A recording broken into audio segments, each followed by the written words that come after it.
First of all, PV module generate DC electricity. The generated electrical energy can be used right away or stored in the battery for later use, or converted to AC electricity and then either used by home appliances or is exported to the utility grid. So here are the pros and cons of PV systems. The PV system is renewable energy.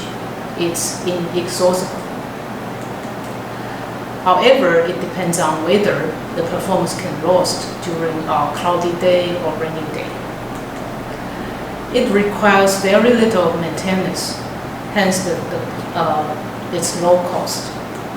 However, it needs high initial cost.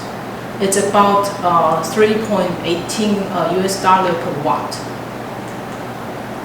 It's easy and fast to install on a house, and it requires sufficient spaces. For example, a 3 kilowatt-hour solar system required 15 meter square spaces. It's free energy, so we can reduce electrical power bills. We can use that for multiple applications.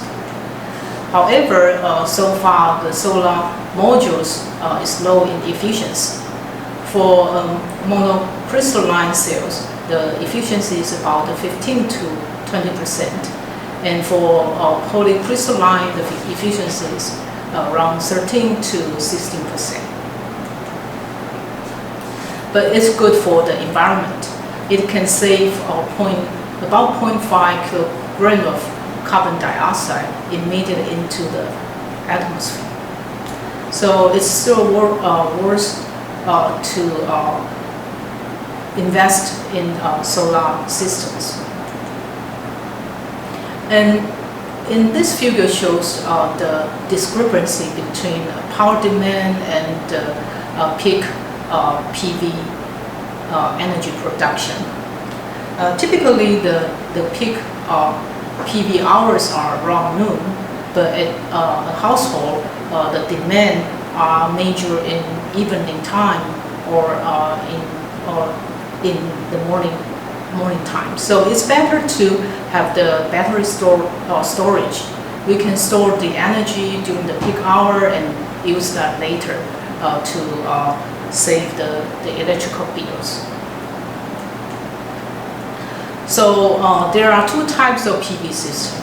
One is on-grid or grid-tied PV system. The other is called off-grid type. For grid-tied PV systems, it's on-grid, so it's can interact with the grid. And in that case, we can install a bi-directional meter, so we can save electricity to the power company when we have excess or extra power generated from our solar system. The other type is called off-grid PV systems, which sometimes we call it as standalone or it's an independent system. So typically it will be installed in a location with no access to electricity. And it requires energy stored in batteries. So it can be installed anywhere. But the cost, of course, for battery banks will be higher for the initial investment.